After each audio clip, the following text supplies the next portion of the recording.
أعوذ بالله من الشيطان الرجيم بسم الله الرحمن الرحيم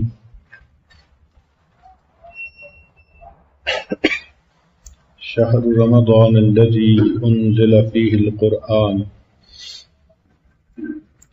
سبحان ربك رب العزة عما يصفون وسلام على المرسلين والحمد لله رب العالمين اللهم صل على سيدنا محمد وعلى آل سيدنا محمد وبارك وسلم اللهم صل على سيدنا محمد وعلى آل سيدنا محمد وبارك وسلم اللهم صل على سيدنا محمد وعلى آل سيدنا محمد وبارك وسلم۔ رمضان المبارک کا مہینہ اللہ رب العزت کی رحمتوں کا خزینہ ہے۔ اس کے مختلف نام ہیں۔ ایک نام ہے شہر الغفران، مغفرت کا مہینہ۔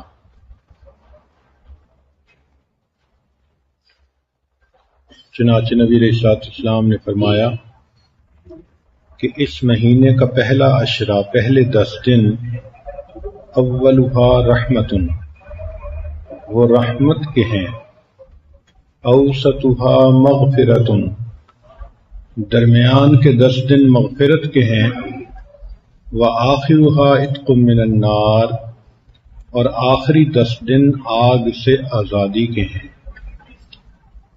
تو اس مہینے میں اللہ رب العزت نبی علیہ السلام کی امت کے گنہگاروں کو جہنم سے بری فرماتے ہیں۔ اس کی ابتدا یوں ہے کہ جب اللہ رب العزت نے فرشتوں کو حکم دیا کہ آدم علیہ السلام کو سجدہ کریں، تو تمام فرشتوں نے سجدہ کیا سوائے ابلیس کے۔ اللہ تعالیٰ نے پوچھا کہ تو نے سجدہ کیوں نہ کیا؟ کہنے لگا نا خیر من، میں ان سے زیادہ افضل اور اعلیٰ ہوں۔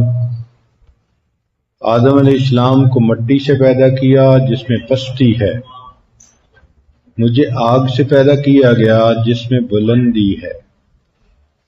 تو جب اس نے تکبر کیا، واستکبر وکان من الکافرین، تو رب کریم نے اس کو فرمایا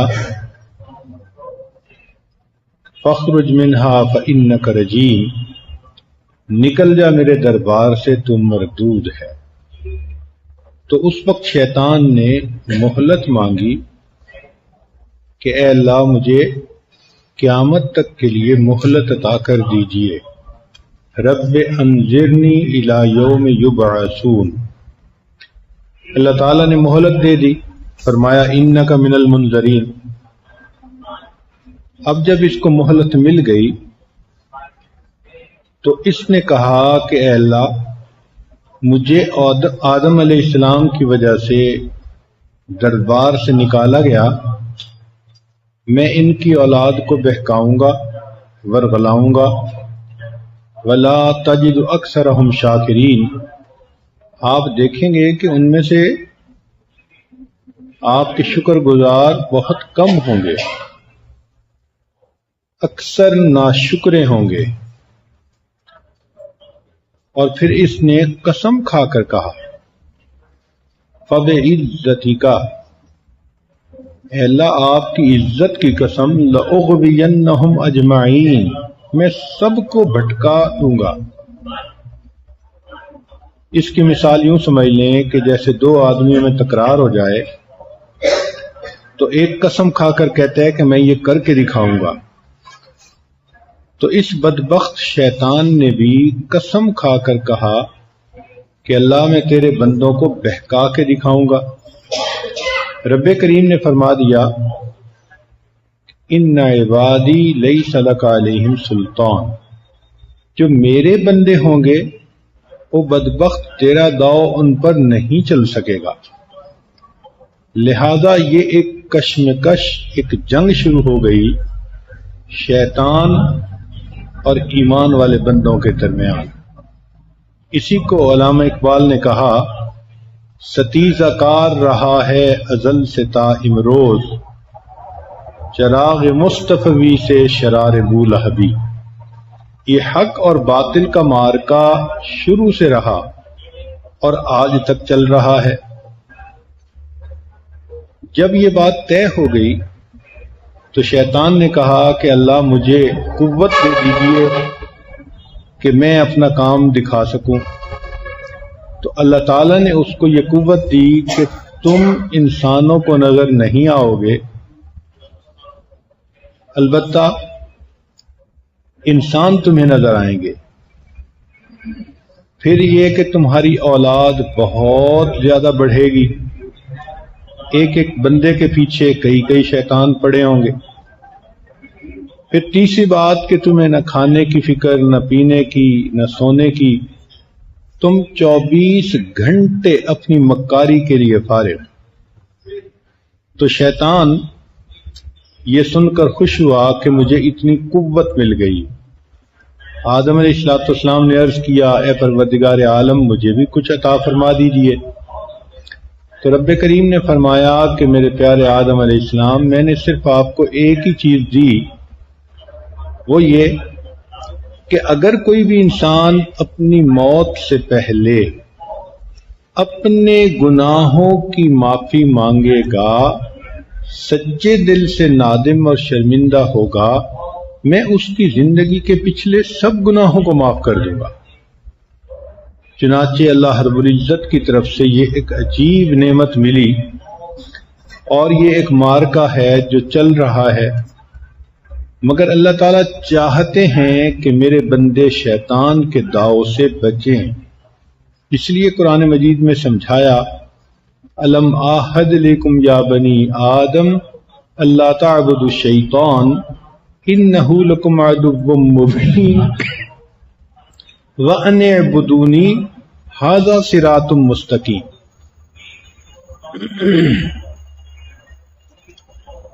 چنانچہ تعوذ کے اندر، جس کو ہم اعوذ باللہ کہتے ہیں، اللہ تعالیٰ نے اپنے ذاتی نام کو استعمال فرمایا، اعوذ باللہ من الشیطان الرجیم۔ شیطان مردود سے پناہ مانگ دی تھی تو فرمایا کہ میرے بندو، میرا ذاتی نام لے کر پناہ مانگو، میں اس بدبخت کے مقابلے میں تمہاری مدد ضرور کروں گا۔ یہاں ذہن میں ایک سوال پیدا ہوتا ہے کہ شیطان کو پیدا ہی کیوں کیا گیا؟ نہ یہ بدبخت ہوتا، نہ انسانوں کو ورغلاتا بہکاتا، نہ لڑائی نہ جھگڑے، سکون سے ہر کوئی عبادت کرتا۔ تو علماء نے اس کا جواب لکھا کہ اس کے پیدا کرنے بھی حکمت ہے۔ وہ یہ انسان کو برائی کی طرف لے جاتا ہے، مگر اللہ رب العزت جس بندے کو معاف کرنا چاہیں گے اس کے گناہوں کو شیطان کے سر پر ڈال دیں گے۔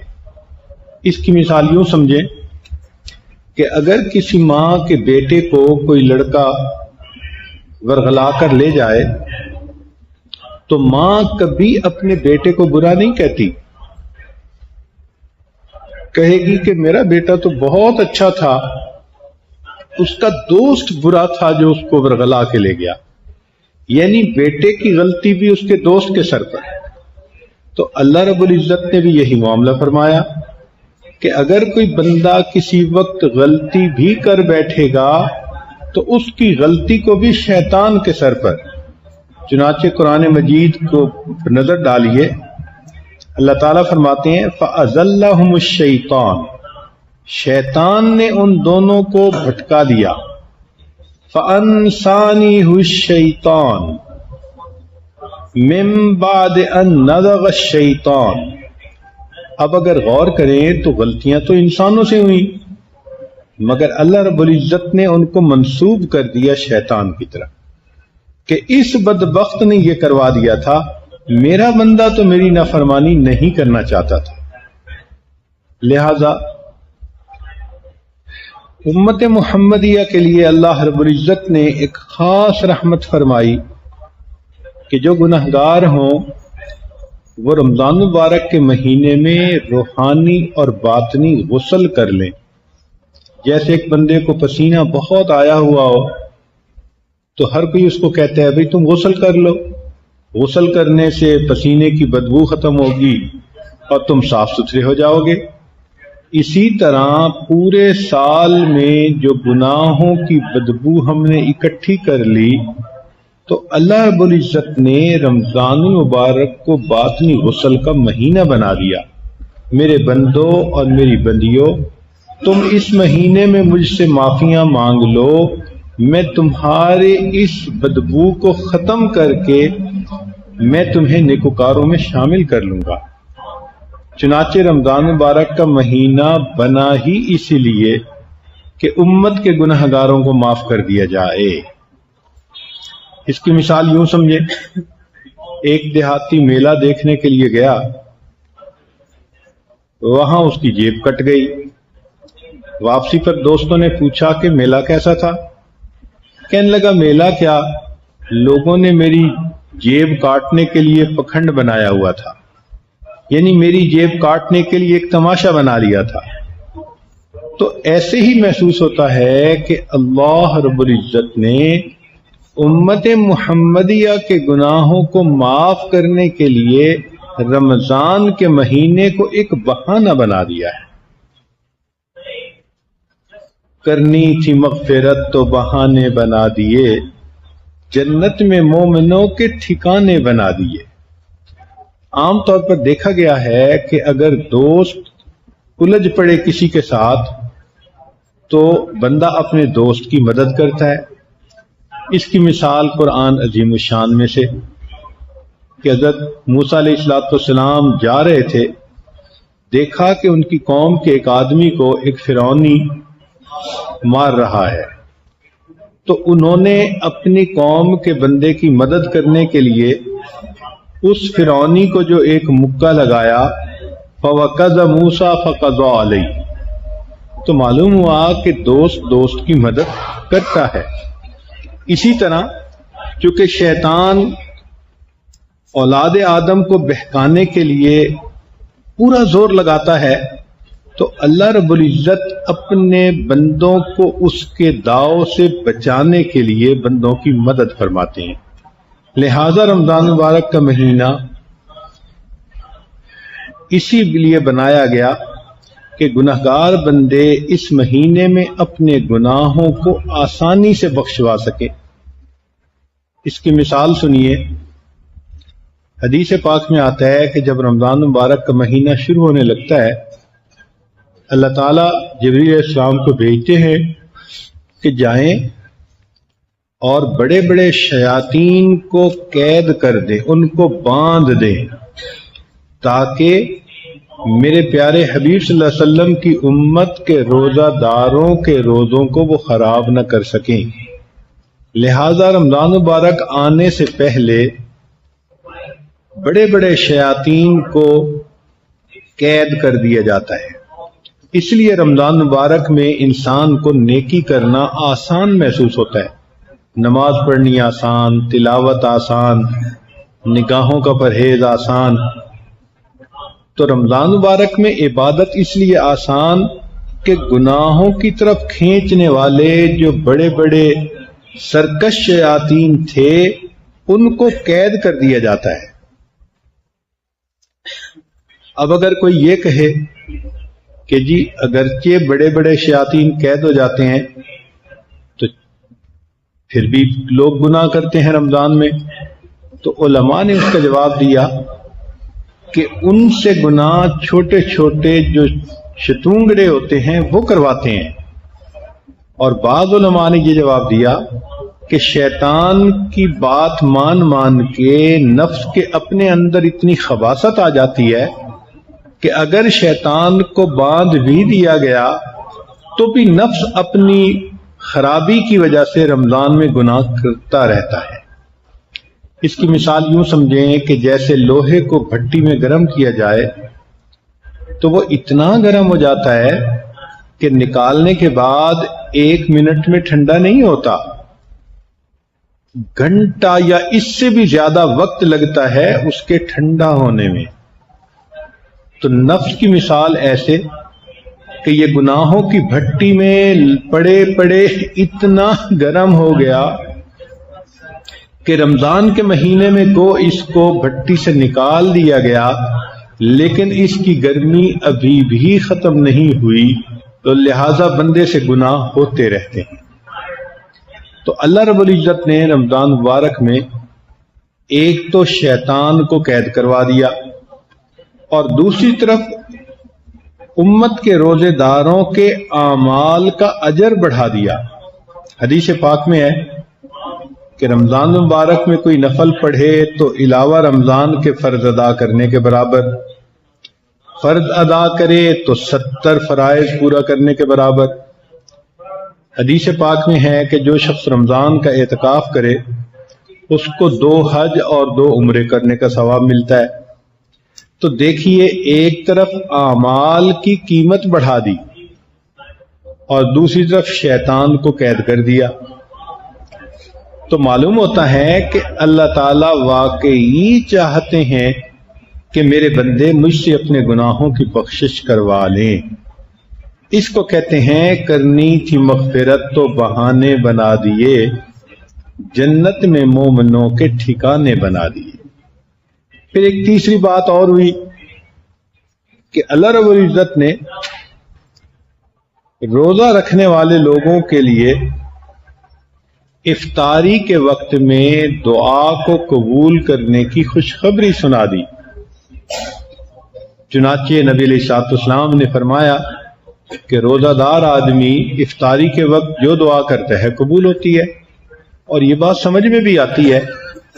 ہم اپنے گھروں میں اگر کسی آدمی کو مزدوری کے لیے لائیں تو مزدوری کا وقت ختم ہونے کے وقت اس مزدور کو ہم اس کی اجرت دیتے ہیں۔ گویا روزہ دار بندے نے بھی سارا دن اللہ رب العزت کے لیے مزدوری کی، تو افطاری کے وقت اس کو بھی اللہ تعالی کی طرف سے اجرت ملتی ہے۔ مگر فرق اتنا ہے کہ ہم مزدور کو لانے سے پہلے پیسے طے کرتے ہیں کہ کہیں یہ زیادہ نہ مانگ لے، طے کرتے ہیں کہ بھئی تم اتنے پیسے لوگے، یہ کام کر دو، اور جب وہ کام کر دیتا ہے تو اتنے پیسے دے دیتے ہیں۔ لیکن جو بڑے امیر لوگ ہوتے ہیں ہم نے دیکھا کہ وہ پیسوں کی بات نہیں کرتے۔ مثلا گھر میں ایئر کنڈیشن خراب ہے تو بچے کو کہیں گے کہ جاؤ الیکٹریشین کو بلاؤ، وہ ٹھیک کر دے، جو کہے گا ہم دے دیں گے۔ اللہ رب العزت نے بھی یہی معاملہ فرمایا کہ میرے بندوں اور بندیوں، تم رمضان مبارک میں روزے رکھو، افطاری کے وقت تم جو مانگو گے میں پروردگار تم سب کو وہ عطا کر دوں گا۔ اللہ اکبر کبیرہ۔ گویا ہر روزہ دار کے ہاتھ میں اللہ تعالیٰ نے ایک خالی بینک کا چیک عطا فرما دیا۔ جیسے ایک بینک کا اوپن چیک ہوتا ہے، کسی کے ہاتھ میں دے دیں کہ جی آپ جتنا چاہیں اماؤنٹ اس پر لکھیں اور کیش کروائیں، تو اللہ رب العزت نے بھی ہر مومن بندے بندی کو رمضان المبارک میں 30 چیک عطا کر دیے کہ افطاری کے وقت میں جو مانگو گے عطا کریں گے۔ اب ہم اپنی پریشانیوں کو جو لوگوں کے سامنے کہتے پھرتے ہیں، کبھی اس کے سامنے کبھی اس کے سامنے، تو کیا ضرورت ہے مخلوق کے سامنے ذلیل و رسوا ہونے کی؟ رمضان مبارک میں جب ہمیں قبولیت دعا کے لمحات اللہ نے عطا فرمائے تو ہم اپنے رب سے مانگیں جو ہم چاہتے ہیں۔ اور ویسے بھی سوچنے کی بات ہے، اگر کوئی نیک آدمی کسی کو بتائے کہ بھئی قبولیت دعا کا وقت ہے مانگو، تو ہم کتنے اہتمام سے دعا مانگیں گے۔ وہ جی ایک نیک بندے نے بتا دیا قبولیت دعا کا وقت ہے، اور کوئی اگر اولیاء میں سے بڑا ولی بتا دے کہ قبولیت دعا کا وقت ہے مانگو، تو پھر تو ہم مانگنے کے لیے ایڑی چوٹی کا زور لگا دیں گے۔ اگر ایک ولی کے کہنے پر ہم اتنے ذوق شوق سے دعا مانگیں گے تو یہاں تو ولیوں کے سردار اور نبیوں کے سردار اور اللہ رب العزت کے پیارے حبیب صلی اللہ علیہ وسلم سید الاولین والآخرین، انہوں نے یہ بتلا دیا کہ افطاری کے وقت روزہ دار بندے کی دعا کو قبول کیا جاتا ہے۔ تو اب سوچئے کہ ہمیں افطاری کے وقت کتنی ذوق شوق سے دعا کرنی چاہیے۔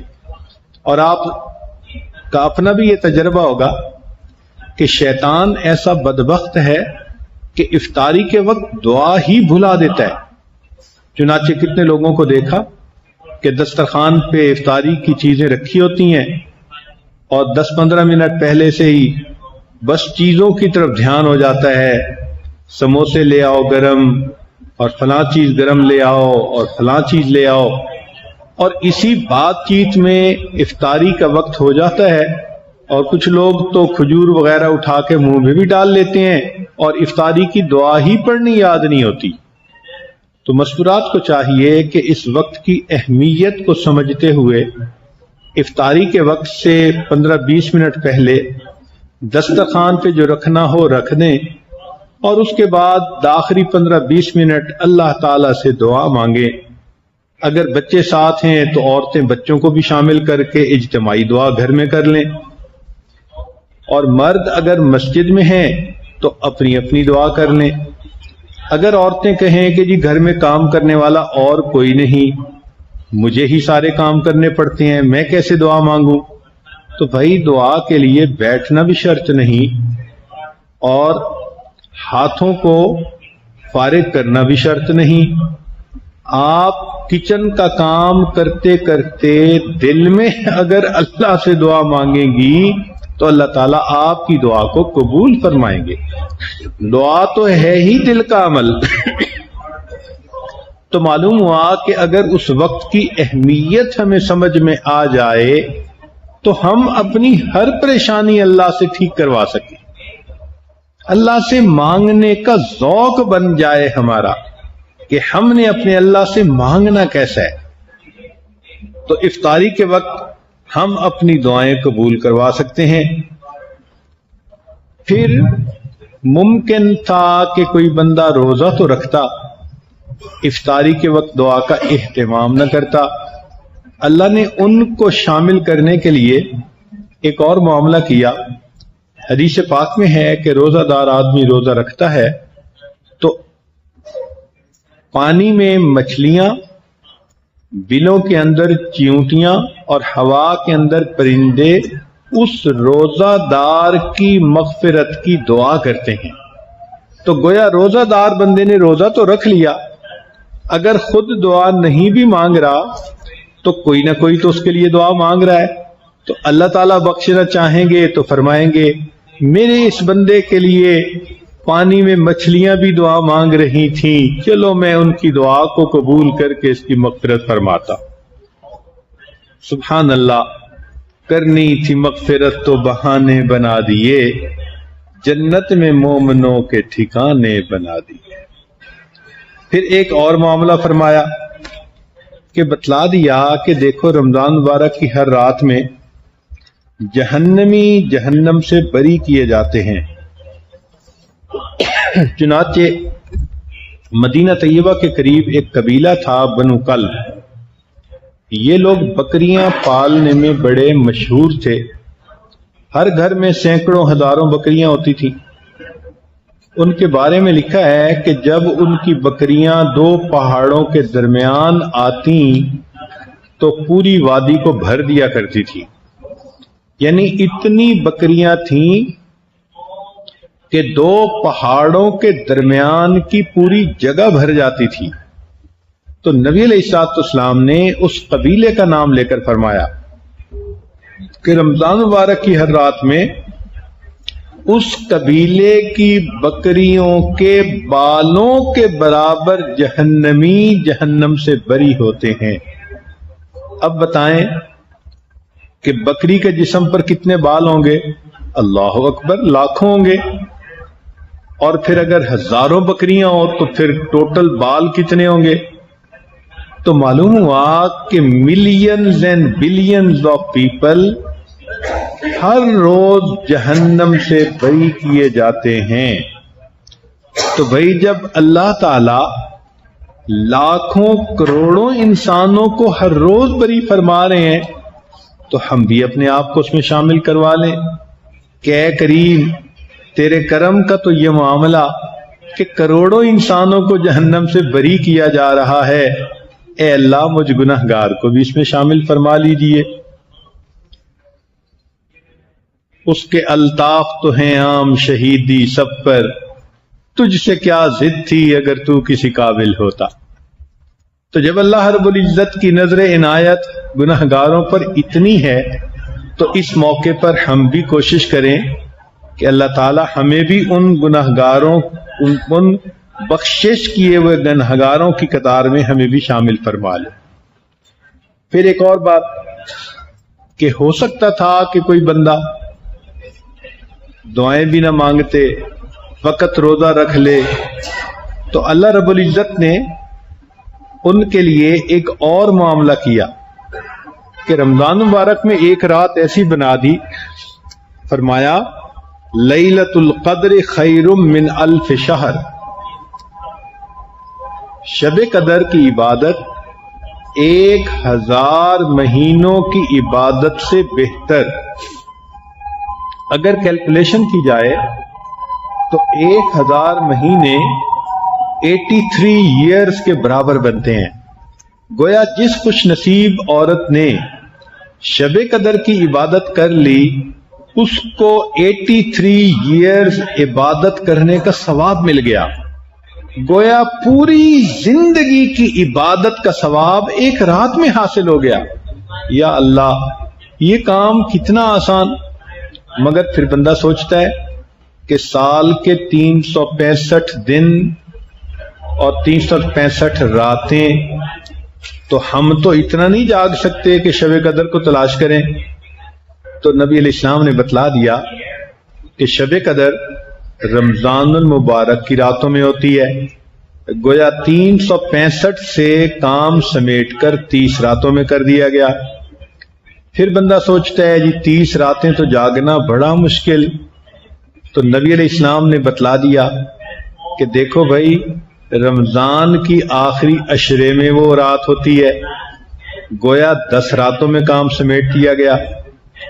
پھر ذہن سوچتا ہے کہ ہم تو بہت کمزور ہیں، 10 راتیں جاگنا بھی مشکل. تو نبی علیہ السلام نے اور گیس لگا دیا، فرمایا کہ آخری عشرے کی طاق راتوں میں تلاش کرو. گویا 21، 23، 25، 27 اور 29 یہ کل 5 راتیں ہوئیں. اب بتائیں کہ اپنی بخشش کروانے کے لیے اور ساری زندگی کے گناہ بخشوانے کے لیے 5 راتوں میں عبادت کرنا کون سا مشکل کام ہے؟ یہ تو کمزور آدمی بھی کر سکتا ہے، بیمار بھی کر سکتا ہے، معذور بھی کر سکتا ہے، ہر بندہ کر سکتا ہے 5 راتیں جاگنا.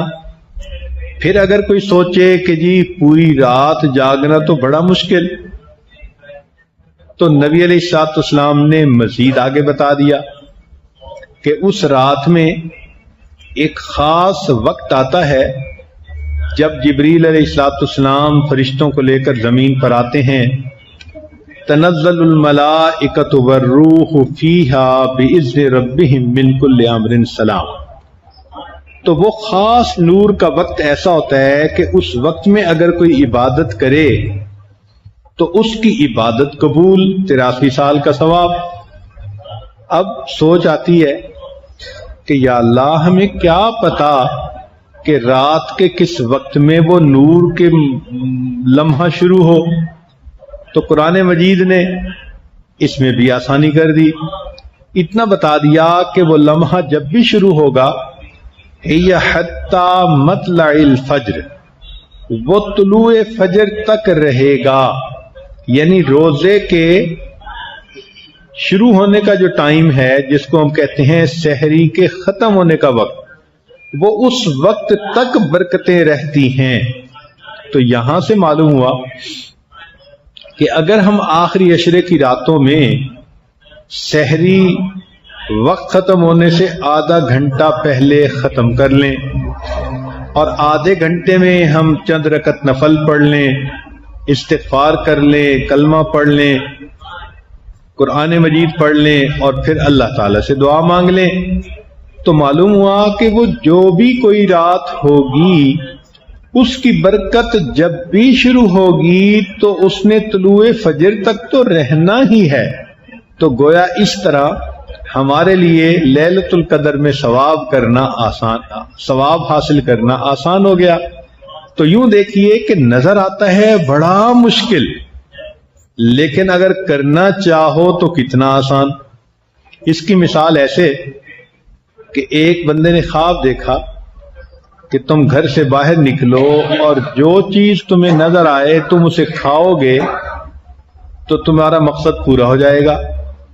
وہ گھر سے باہر نکلا تو اسے اپنے سامنے پہاڑ نظر آیا، بڑا حیران کہ میں کروں تو کیا کروں، پہاڑ کو تو نہیں کھا سکتا۔ پھر اس نے کہا چلو میں چلتا تو ہوں۔ اس نے چلنا شروع کیا۔ اب جیسے جیسے چلتا گیا وہ چیز چھوٹی ہوتی گئی حتیٰ کہ جب اس کے قریب پہنچا تو وہ گڑ کی چھوٹی سی ڈلی تھی، اس نے اٹھا کے منہ میں ڈال لی۔ تو معاملہ ایسا ہی ہے کہ شب قدر کو تلاش کرنا اگر ویسے دیکھیں تو پہاڑ ہے، لیکن اگر نیت ہو، نیک ہو اور طلب ہو تو اس کا حاصل کرنا ہے بھی بہت آسان۔ دعا ہے کہ اللہ تعالی ہم سب کو لیلۃ القدر میں عبادت کا ثواب عطا فرمائے۔ لیکن ایک چیز یاد رکھیں کہ لیلۃ القدر میں اور گناہوں کی تو بخشش ہو جاتی ہے، چند گناہوں کی بخشش نہیں ہوتی۔ ان میں ایک شراب پینے والا، دوسرا ماں باپ کی نافرمانی کرنے والا، تیسرا دل کے اندر کینہ رکھنے والا۔ اب یہ جو کینہ رکھنے والا گناہ ہے یہ بہت عام ہے۔ کینے کا مطلب یہ ہوتا ہے کہ دل میں دشمنی، بیر، حسد کسی کے بارے میں رکھنا۔ مردوں میں بھی یہ چیز بہت ہوتی ہے اور عورتوں میں اس سے بھی زیادہ ہوتی ہے۔ ساس ہوگی تو بہو کے بارے میں، بہو ہوگی تو ساس کے بارے میں، اور اسی طرح بھائی بھائی کے دل میں کینہ، بہن بہن کے دل میں۔ آج کل شیطان نے کچھ معاملات ایسے ہمارے الجھا دیے کہ جتنے قریبی رشتے ہیں ان میں اتنی پیچیدگیاں پیدا کر دی۔ تو دلوں کے اندر یہ جو کھوٹ آ گیا، اس کی وجہ سے انسان کی پھر بخشش نہیں ہوتی۔ چنانچہ نبی علیہ الصلوۃ والسلام نے ایک مجلس میں فرمایا کہ جس کے دل میں کینہ ہوگا اس کی بخشش نہیں ہوگی۔ ایک نوجوان کھڑا ہوا، اس نے کہا اللہ کے نبی صلی اللہ علیہ وسلم میرے دل میں خالہ کے بارے میں ایک بات ہے جو نکلتی نہیں۔ فرمایا جب تک دل سے نہیں نکالو گے بخشش نہیں ہوگی۔ تو وہ نوجوان صحابی گئے، خالہ سے جا کر معافی مانگی، صلح صفائی کی، واپس آئے تو نبی علیہ السلام نے فرمایا کہ اب اللہ تعالیٰ تمہاری گناہوں کی بخشش فرما دیں گے۔ تو ہمیں بھی چاہیے کہ رمضان مبارک کی ان راتوں میں اگر ہمارے دل میں کسی کے بارے میں کوئی رنجش ہے بھی تو ہم معاف کر دیں۔ بھئی اللہ رب العزت نے بھی تو ہمیں معاف کرنا ہے نا، تو اس معافی کے بدلے اگر ہم معاف کر دیں تو یہ کام کتنا آسان ہے کہ اللہ بس آپ سے ہم معافی چاہتے ہیں، آپ ہمیں معاف کر دیجئے، اور آپ کے بندوں کے بارے میں جو ہمارے دل میں رنجشیں ہیں ہم ختم کر دیتے ہیں۔ تو یہ ایک سودا کرنے والا ہے جس کو کر لینا چاہیے۔ اور ایک قطع رحمی کرنے والے کی بھی بخشش نہیں ہوتی۔ قطع رحمی کرنے سے مراد یہ کہ جو رشتے ناطے توڑتا ہے۔ بعض لوگوں کو عادت ہوتی ہے ذرا سی بات پہ بھائی سے بولنا چھوڑ دیا، بہن سے بولنا چھوڑ دیا، خالہ سے بولنا چھوڑ دیا، اس سے چھوڑ دیا۔ یہ جو قریبی رشتوں کو توڑنا ہے یا ان کو چھوڑنا ہے اس کو قطع رحمی کہتے ہیں۔ اس بندے کی بھی شب قدر میں مغفرت نہیں ہوتی۔ لہذا ہمیں ان گناہوں سے توبہ کرنی چاہیے تاکہ لیلۃ القدر میں ہمارے گناہوں کی بخشش ہو جائے۔ اب سوچئے کہ اللہ تعالیٰ نے تو انسان کے بخشنے کے لیے بہت انتظام کر دیا، شیطان کو قید کیا، اعمال کا اجر بڑھایا، افطار کے وقت دعا قبول ہونے کی خوشخبری دے دی، مخلوق کو دعا پر لگا دیا، ہر رات میں لاکھوں انسانوں کے بری ہونے کی خوشخبری سنا دی، لیلۃ القدر عطا فرما دی۔ تو یوں محسوس ہوتا ہے کہ یہ تو ٹو مچ ہو گیا، مگر اللہ رب العزت کی رحمت کی انتہا دیکھیے کہ اس پر بس نہیں کیا، اور بھی زیادہ۔ اور وہ کیا کہ فرمایا کہ کچھ بندے ایسے بھی ہو سکتے ہیں جو رمضان المبارک میں اتنا زیادہ متوجہ نہ ہوں، عبادت زیادہ نہ کریں۔ تو اکثر لوگوں کو دیکھا کہ اگر دوران رمضان وہ سستی بھی کریں تو آخری رات میں جا کر تو احساس ہو ہی جاتا ہے۔ اس کی مثال یوں سمجھیں کہ عام طور پہ دیکھا کہ اسٹوڈنٹس سال میں پڑھیں یا نہ پڑھیں، جب امتحان کے آخری دن آ جاتے ہیں پھر تو بہت سیریس ہو جاتے ہیں، اور آخری دن تو رات دن پڑھتے ہیں۔ ان کو بھی فیل ہوتا ہے کہ اب ہمیں وقت ویسٹ نہیں کرنا چاہیے۔ تو کچھ طبیعتیں ایسی ہوتی ہیں، تو فرمایا کہ ہو سکتا ہے کہ کوئی ایسا بندہ ہو جو رمضان کے دوران تو اتنا فکر مند نہ ہو، آخری دن اس کو خیال آئے کہ ہو مجھے تو وقت گزار بیٹھا، خیال ہی نہ رہا، تو اپنی گناہوں کی بخشش کروانی ہے۔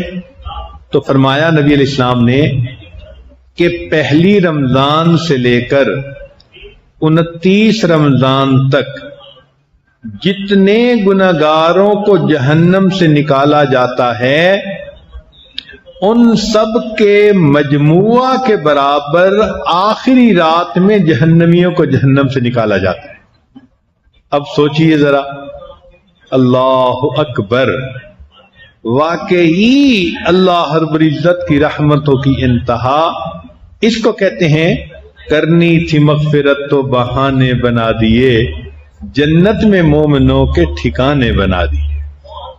کئی لوگ ایسے ہوتے ہیں کہ ان کو وقت گزر جانے کے بعد احساس ہوتا ہے، چنانچہ ایسے بھی ہوتا ہے۔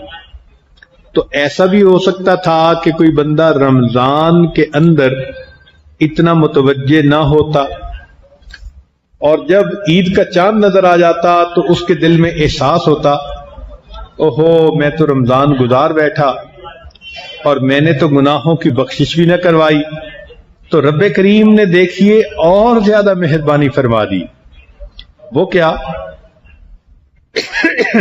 کہ رمضان کے بعد جو عید کی رات ہوتی ہے، حدیث پاک میں اس کو لیلۃ الجائزہ کہتے ہیں، انعام کی رات۔ اس انعام کی رات میں ایسے ہی گناہگاروں کی بخشش کی جاتی ہے جیسے کہ رمضان کی راتوں میں کی جاتی ہے۔ تو ان کے لیے بھی آسانیاں کر دی۔ اب اتنا تو پڑھ کر سن کر محسوس ہوتا ہے کہ یا اللہ یہ تو بہت ٹو مچ ہے جو آپ نے کر دیا، مگر اللہ رب العزت نے اس سے بھی بڑھ کر معاملہ کیا۔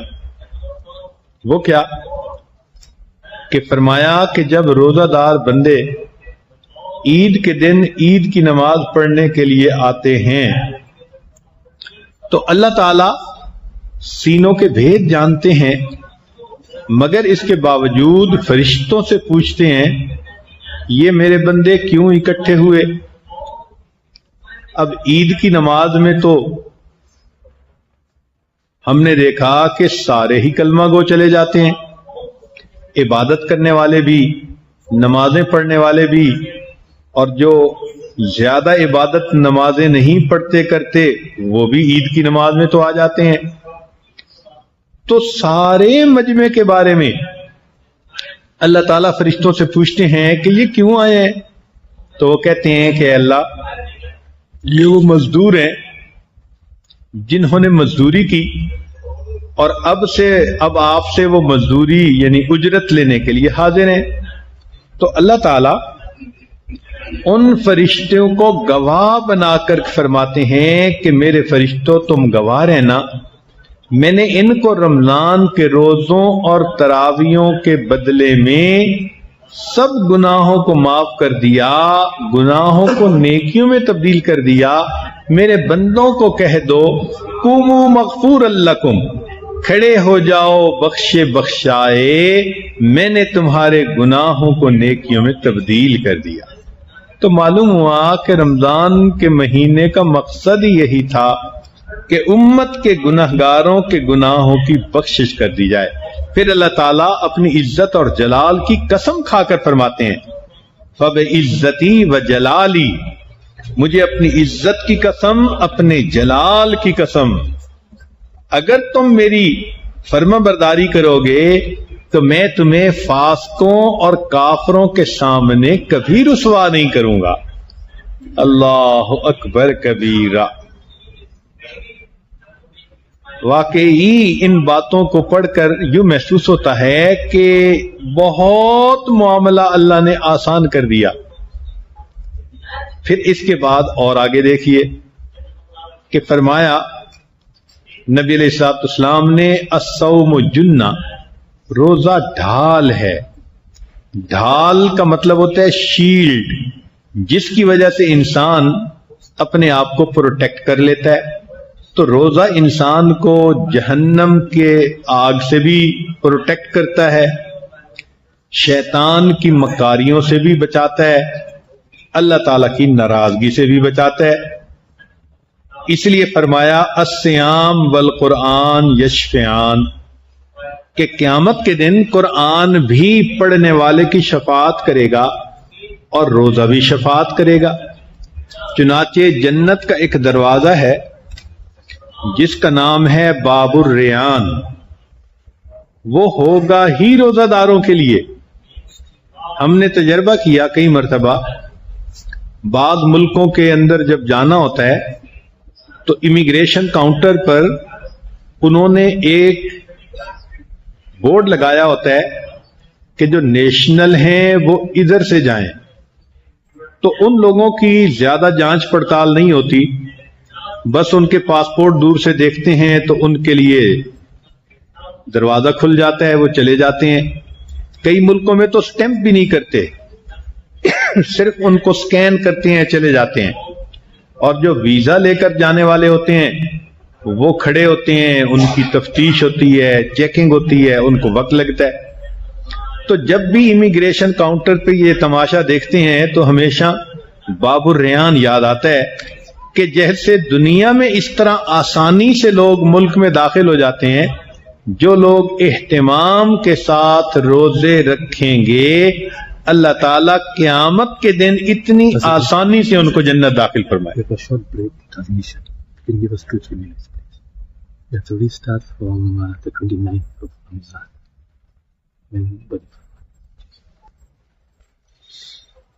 رب العزت نے گناہگاروں کی بخشش کے لیے بہت آسانیاں فرما دی، چنانچہ پورے رمضان میں جتنے جہنمی جہنم سے بری ہوتے ہیں، آخری رات میں ان سب کے مجموعے کے برابر جہنمی جہنم سے بری ہوتے ہیں۔ آپ ذرا سوچئے کہ یہ کتنی آسانی ہو گئی۔ یوں محسوس ہوتا ہے کہ اللہ رب العزت نے انتہا کر دی اپنی رحمت کی۔ لیکن ایک اور بات بھی سوچیں، کچھ ایسے بھی لوگ ہوتے ہیں کہ ان کو وقت گزرنے کے بعد احساس ہوتا ہے، مثلا عید کا چاند نظر آیا تو اب احساس ہوا کہ اوہو رمضان چلا گیا، ہم نے جتنا کرنا تھا اتنا نہ کیا۔ تو اللہ رب العزت نے اور مہربانی یہ فرما دی کہ رمضان کے بعد جو عید کی رات ہوتی ہے اس کو لیلۃ الجائزہ کہتے ہیں، انعام کی رات، اور اس رات میں بھی اسی طرح جہنمی جہنم سے بری ہوتے ہیں جیسے رمضان مبارک کی راتوں میں بری ہوتے ہیں۔ اللہ اکبر، کرنی تھی مغفرت تو بہانے بنا دیے، جنت میں مومنوں کے ٹھکانے بنا دیے۔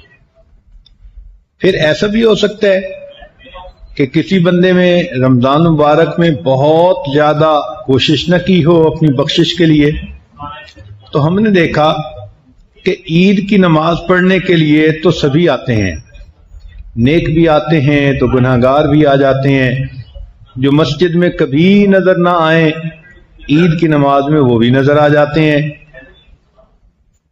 چنانچہ حدیث مبارکہ میں ہے کہ جب عید کا مجمع اکٹھا ہوتا ہے تو اللہ تعالی باوجود علام الغیوب ہونے کے فرشتوں سے پوچھتے ہیں کہ اے فرشتوں یہ بندے کیوں اکٹھے ہیں؟ وہ جواب میں کہتے ہیں کہ اے رب کریم یہ آپ کے پیارے حبیب صلی اللہ علیہ وسلم کی امت کے بندے ہیں اور انہوں نے رمضان کے روزے رکھے، رات کی تراویح پڑھی، اب یہ اس کی مزدوری لینے کے لیے آئے ہیں۔ تو اللہ تعالیٰ ان فرشتوں کو گواہ بنا کر فرماتے ہیں کہ میرے فرشتوں تم گواہ رہنا، میں نے رمضان کے روزوں اور تراویح کے بدلے جتنا مجمع ہے ان سب کے گناہوں کو نیکیوں میں بدل دیا۔ چنانچہ فرماتے ہیں قوموا مغفور لکم، کھڑے ہو جاؤ بخشے بخشائے، میں نے تمہارے تمام گناہوں کو معاف کر دیا۔ سبحان اللہ۔ پھر اس کے بعد ایک اور بات فرماتے ہیں کہ اے میرے بندو مجھے اپنی عزت کی قسم، مجھے اپنے جلال کی قسم، اگر تم میری فرما برداری کرتے رہو گے تو میں تمہیں کافروں اور فاسقوں کے سامنے کبھی رسوا نہیں کروں گا۔ سبحان اللہ۔ یہ کتنی بڑی نعمت ہے جو اللہ تعالیٰ کی طرف سے بندے کو ملتی ہے کہ تم میرے بن کر رہو گے تو میں تمہیں ذلت اور رسوائی سے بچاؤں گا۔ اتنا کچھ معلوم ہونے کے بعد انسان سوچتا ہے کہ یہ تو ٹو مچ ہو گیا، انف از انف، مگر نہیں، اللہ رب العزت نے اس سے بھی اوپر ایک کام کیا۔ فرمایا نبی علیہ الصلوۃ والسلام نے الصوم جنہ، روزہ ڈھال ہے۔ کس سے ڈھال ہے؟ جہنم کی آگ سے، اللہ تعالیٰ کی ناراضگی سے، شیطان کے مکر و فریب سے۔ تو گویا شیلڈ سے انسان اپنے آپ کو پروٹیکٹ کرتا ہے، ایسے روزے کے ذریعے انسان اپنے آپ کو جہنم کی آگ سے پروٹیکٹ کر لیتا ہے۔ چنانچہ حدیث پاک میں ہے کہ الصیام والقرآن یشفعان، کہ قیامت کے دن قرآن مجید بھی شفاعت کرے گا، روزہ بھی شفاعت کرے گا۔ حدیث پاک میں ہے کہ جنت کے دروازوں میں سے ایک دروازہ ہے جس کا نام ہے باب الریان، اور روزہ دار لوگ اس دروازے سے آسانی کے ساتھ جنت میں داخل ہو جائیں گے۔ اس حدیث مبارکہ کی یاد کئی مرتبہ آتی ہے جب کسی ملک میں داخل ہونے کے لیے امیگریشن کاؤنٹر پر جاتے ہیں تو ہم نے دیکھا کہ جو وہاں کے مقامی لوگ ہوتے ہیں، نیشنل لوگ ہوتے ہیں، ان کے لیے ایک الگ کاؤنٹر ہوتا ہے، لکھا ہوتا ہے کہ جو اس ملک کے باشندے ہیں وہ یہاں سے گزرے۔ تو کئی ملکوں میں تو ان کے پاسپورٹ پہ سٹیمپ ہی نہیں کرتے، صرف پاسپورٹ سکین کرتے ہیں اور ان کو کہتے ہیں جاؤ۔ تو جتنی دیر میں عام کاؤنٹر سے 4-5 آدمی ریلیز ہوتے ہیں وہ 100-200 بندے وہاں سے چلے جاتے ہیں۔ تو اس وقت ذہن میں اکثر یہ حدیث مبارکہ کا مضمون آتا ہے کہ ایسا ہی ہوگا قیامت کے دن کہ عام دروازوں سے تو جانے والے کھڑے ہوں گے، لیکن جو روزے کا اہتمام کرنے والے ہوں گے وہ باب الریان سے بہت آسانی کے ساتھ جنت میں داخل ہو جائیں گے۔ اب یوں محسوس ہوتا ہے کہ اللہ رب العزت نے تو گویا بخشش کی انتہا کر دی، مگر اس سے بھی آگے اللہ کی کریمی دیکھیے کہ نبی علیہ السلام نے ارشاد فرمایا من صام رمضان، جس نے رمضان کے روزے رکھے۔ ایک حدیث پاک میں فرمایا من قام رمضان، جس نے رمضان میں رات کا قیام کیا، تراویح پڑھی، اور ایک میں فرمایا من قام لیلۃ القدر ایمانا و احتسابا غفر له ما تقدم من ذنبی، اللہ اس کے پچھلے سب گناہوں کو معاف فرما دیتے ہیں۔ چنانچہ عام بخشش فرما دی کہ رمضان کے روزے اور تراویحوں کے بدلے پچھلے سب گناہوں کو معاف کر دیا جائے گا۔ پھر آخری بات سن لیجئے کہ ممکن تھا کہ کوئی گناہگار ایسا بھی ہوتا جو ان اوپر کی جتنی بھی صورتیں تھیں ان میں کہیں فٹ نہ ہوتا، تو اللہ تعالیٰ نے پھر ایک معاملہ فرمایا کہ فرشتے روزے کا عمل نام اعمال میں لکھتے ہیں، اجر نہیں لکھ سکتے۔ فرمایا الصوم لی وانا اجزی بہ، روزہ میرے لیے اور اس کا اجر بھی میرے ذمے۔ اب جب اجر ہی اللہ نے دینا ہے تو سبحان اللہ وہ کتنا زیادہ ہوگا۔ اس لیے کہ ہر بندہ اپنے مقام کے مناسب دیتا ہے۔ فرض کرو کوئی سائل اگر مجھ سے مانگے تو ہو سکتا ہے کہ یہ عاجز اس کو 10 روپے دے دے، امیر بندے سے مانگے وہ 100 روپیہ دے دے، وزیر سے مانگے وہ ہزاروں دے دے، اور اگر سعودی عرب کے بادشاہ سے مانگے تو وہ تو لاکھوں میں دے گا، اس کو تو ہزاروں میں دیتے ہوئے بھی حیا آئے گی۔ تو جب دنیا کے بادشاہ اپنے مقام کے مطابق دیتے ہیں تو جب اللہ رب العزت نے دینا ہوگا تو وہ کتنا عطا فرمائیں گے۔ کہتے ہیں کہ حاتم طائی کے پاس ایک سائل آیا اور اس نے 5 دینار مانگے، تو حاتم طائی نے اپنے سیکٹری سے کہا کہ اس کو 500 دینار دے دو۔ اس نے کہا جی مانگے تو 5 ہیں، تو اس نے جواب دیا کہ مانگنے والے نے اپنے ظرف کے مطابق مانگا اور دینے والے نے اپنے مقام کے مطابق دیا۔ جب دنیا کے سخی کا یہ معاملہ ہے تو ہم کیا سوچتے ہیں اس پروردگار کے بارے میں کہ خزانوں کی کنجیاں جس کے ہاتھ میں ہے، جب اس نے اجر دینا ہوگا تو وہ قیامت کے دن اپنے حبیب کی صلی اللہ علیہ وسلم کی امت کے گنہگاروں کو کتنا اجر عطا فرمائیں گے۔ تو واقعی ان تمام باتوں کو معلوم کر کے دل یہ کہتا ہے کہ کرنی تھی مغفرت تو بہانے بنا دیے، جنت میں مومنوں کے ٹھکانے بنا دیے، جس کو چاہے کھینچ لے رحمت میں وہ، جس کو چاہے بھیج دے جنت میں وہ۔ چنانچہ رمضان مبارک میں چونکہ بخشش کی انتہا ہوتی ہے، جو بندہ اس بخشش سے فائدہ نہ اٹھائے حقیقی معنوں میں وہی شقی اور بدبخت ہوتا ہے۔ اسی لیے جبریل علیہ السلام نے بددعا فرمائی۔ جبریل علیہ السلام جیسا مقرب فرشتہ بددعا کرتا ہے، برباد ہو جائے وہ شخص جس نے رمضان کا مہینہ پایا اور اپنی بخشش نہ کروائی۔ اللہ کے حبیب صلی اللہ علیہ وسلم نے یہ بددعا سنی تو آپ نے سن کر فرما دیا آمین۔ اب ایک تو جبریل علیہ السلام کی بددعا ہی کافی، پھر اوپر سے نبی علیہ السلام نے آمین کی مہر بھی لگا دی، تو پھر اس کی قبولیت میں کون شک کر سکتا ہے؟ تو ذہن میں ایک سوال پیدا ہوتا ہے کہ نبی علیہ الصلوۃ والسلام کو تو امت پر بہت رحمت اور شفقت، انہوں نے بددعا پر آمین کیوں کہہ دی؟ جبکہ ایک ماں اپنے بیٹے سے پیار کرتی ہے تو بیٹے کو کوئی بددعا دے تو وہ کبھی آمین نہیں کہے گی۔ ہاں، اگر ماں کا دل بہت دکھا ہوا ہو تو تب اس کی زبان سے بددعا کے الفاظ نکلتے ہیں۔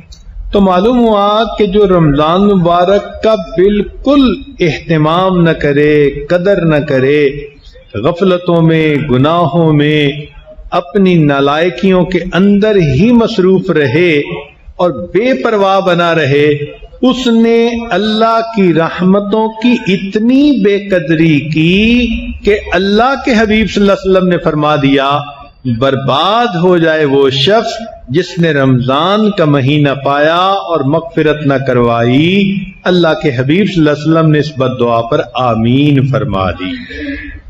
تو معلوم ہوا کہ دو صورتیں ہیں، یا تو اس رمضان میں ہماری بخشش ہوئی تو ہم نجات پانے والوں میں سے بن گئے، اور اگر بخشش نہ ہوئی تو پھر بدبختی میں کوئی شبہ نہیں ہو سکتا۔ اب چند دن اور راتیں باقی رہ گئے ہیں، ہمت کر لینی چاہیے، کوشش کر لینی چاہیے۔ ان چند دنوں کی محنت ہمارے پچھلے زندگی کے سب گناہوں کو بخشوا دے گی۔ اللہ تعالی ہمیں وقت کی قدردانی کی توفیق عطا فرمائے۔ کہتے ہیں کہ نجاست میں بھرا شخص دریا کے کنارے کھڑا تھا، دریا نے کہا تو میرے اندر کیوں نہیں ڈبکی لگاتا؟ تو کہنے لگا کہ میں ناپاک ہوں، تیرے اندر آؤں گا تو تیرے پانی کو بھی ناپاک کر دوں گا۔